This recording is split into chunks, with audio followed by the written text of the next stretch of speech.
The 18 and 1900s saw many Irish people emigrate to the United States in search of a better life, in most cases leaving family and friends behind. But across the intervening years, the shores of Ireland still called, a sentiment shared by Kathleen Wallace Mears. Kathleen's grandfather was a native of Enniskillen, and with the help of local genealogist Frankie Roofe, she has managed to take a step into the past, retracing her family tree in what she says for her was finally a feeling of coming home.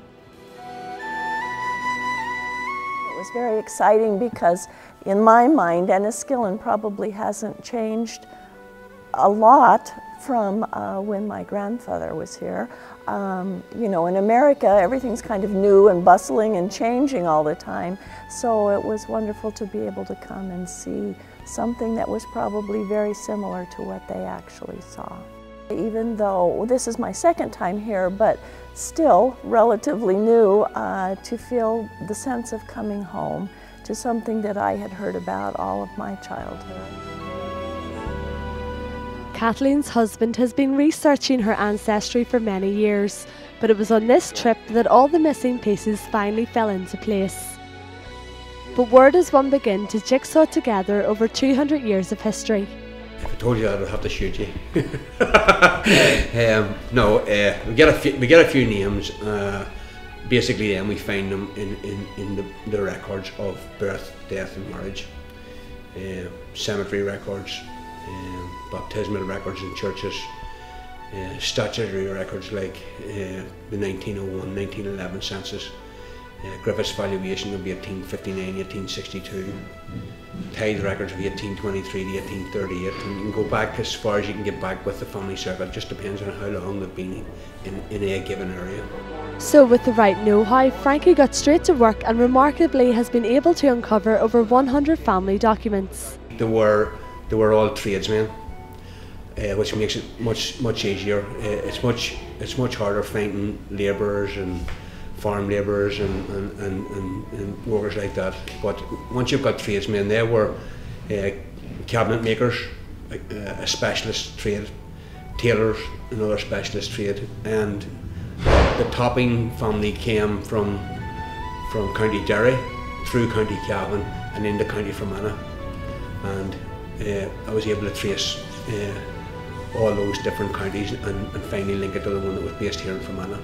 Her family circle were Wallace and Quinn, and it was Pat Quinn, the tailor, came from County Armagh, County Fermanagh. In about 1861-62, he set up home and probably business in Downing Street. He moved quite a bit until they finally settled at the Diamond. He moved to the markets area of Enniskillen. He moved to High Street. He also moved to East Bridge Street, and finally he settled on the Diamond, where today's locksmith shop is, and that was his home above the shop, and his work premises was downstairs. He was the biggest employer of male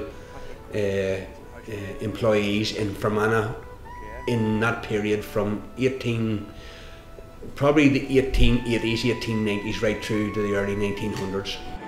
From the Diamond, their journey continued to the Church of Ireland, where the marriage of Kathleen's grandparents took place. The marriage took place here in the Church of Ireland Cathedral here in Enniskillen between Hugh Wallace, the son of Hugh Wallace, and Charlotte Quinn, the daughter of Pat Quinn. They married in as I say, in the church, and they moved to Belfast because Hugh Wallace's son had set up business in Belfast as a cabinet maker. And it is actually stated as part of the family history that he worked on the Titanic. He was selected with a group of people to actually travel on the Titanic, but because of another job, he didn't travel in that, and that probably saved his life. And it was in Hillman Street in Belfast that the newlyweds had two sons, Hugh and Samuel, Kathleen's father. In 1822, Hugh Wallace left Roden Street, then the family home, for Pasadena, America, soon followed by Samuel and Hugh's girlfriend Sarah.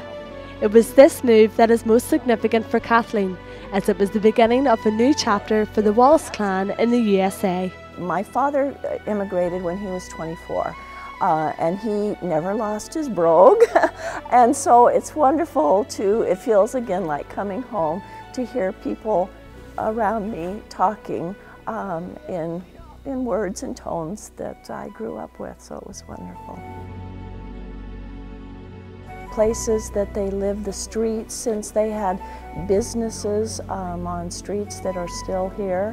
While the buildings may be a little bit different, it was wonderful to know that they would have walked down that street, they would have seen this view if they were looking out their windows, or that they might have gone into businesses here that we can walk in and imagine that they might have been there. It was wonderful. I would highly recommend that they contact Frankie, because again, it's like putting flesh and blood on the bones. The dates and the names are one thing, but when you find out more about how they lived, what they did, what life was like when they were here, it's much more meaningful.